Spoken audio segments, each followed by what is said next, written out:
Greetings and welcome to No BS Baking. You got JP here now. Today I found this video online that I was drawn to by the amazing volume and almost baseball look this lady gets with her sourdough.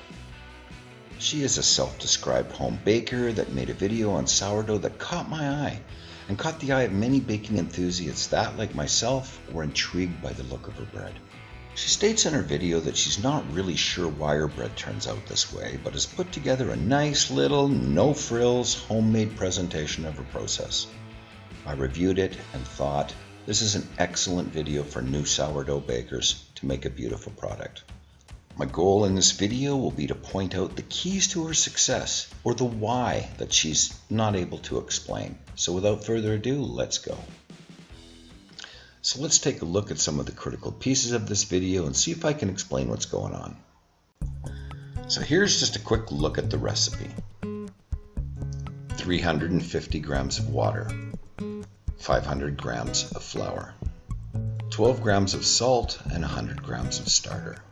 Now, I'm not going to get into all the mixing as it was pretty straightforward. Bring your ingredients together in a bowl with a spoon until you can begin to handle it and then start to give it some folds. Now, I want to get into the important pieces. Now, she was doing everything, or her quick version of the entire process in 5 minutes, so everything was in high speed, but here we are in her third stretch and fold. Why I decided to start the video at the third fold is because many sourdough demos only have 3 stretch and fold steps. This baker relies not on the stretch and folds by the book. She's checking for gluten conditioning and development in step 4 by doing her window pane test. And apparently, and wisely, it's not quite where she wants it quite yet.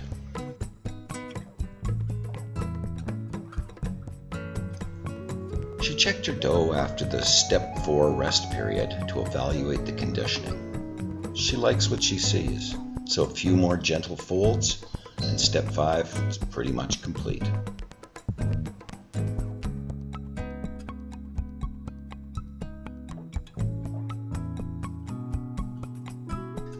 Now, the camera angle isn't that great, but after bulk fermentation she removes the dough from the bowl and forms it into a rectangle for final desired size and shaping.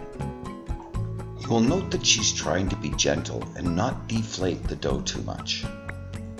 A quick seal up of the major seams, a 90-degree rotation, and finally the final roll to size. Now, it's difficult to see here, but ensuring tension in this final roll is very, very important. She kind of demonstrates it here. A little extra tension to ensure the seams are closed nicely, and voila, ready for the proofing basket. We'll talk about this in a minute, but I just want you to look at the size of this dough in this basket.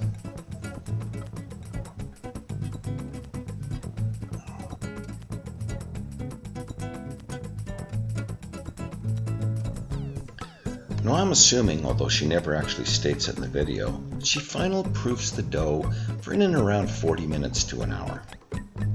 Note the size of the loaf compared with the hand.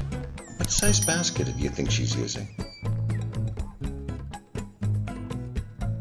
I want to make a note about how strong this dough looks. Just casually brush flour off it and score it with a simple razor blade, and the loaf remains extremely resilient to this handling.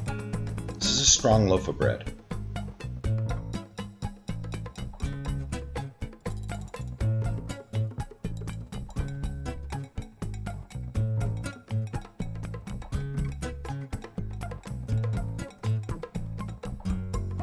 So first, let's revisit the flour. Now, this is a strong brand name bread flour with a protein content in around 13%.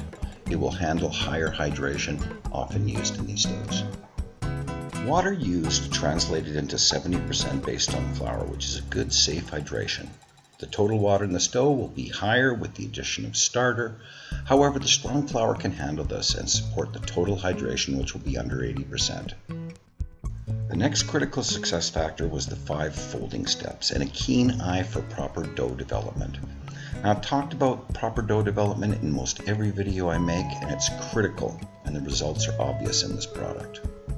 With regards to the basket size, she has opted for a smaller one. As you will note, in most instances the dough is not higher than the basket before final proof. As a general guideline, dough weight to basket capacity is usually 55 to 65% for this type of bread. However, guidelines are just that. There is no hard rule. Depending on where you look or live, sizes of baskets can vary from brand to brand and region to region. Here you note some of the more common oval basket sizes and recommended capacities, although these can vary from site to site, along with depth variations for both oval and round baskets depending the brand. Based on the video, I would assume this basket is no larger than 9-inch, and you can see the dough weight is beyond even the 11-inch basket recommendations. She's got this basket full. So A, start with a good high-protein bread flour.